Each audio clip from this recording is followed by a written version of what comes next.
কল্পনাপ্রসূত প্রশ্ন করি, like a fantasy question. আপনাকে যদি বলা হতো, if you were told that you have a chance to go back to your previous life, তাহলে আপনি জীবনের কোন পর্যায়টাতে যেতে চাইতেন?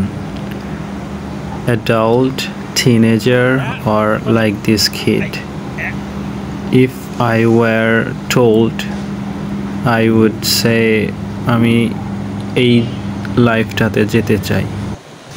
কারণ দেখেন, ওর না আছে ভাবনা চিন্তা about his future.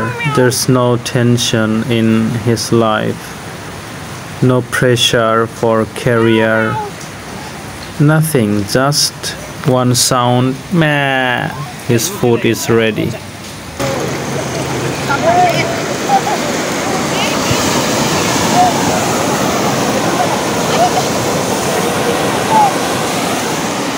What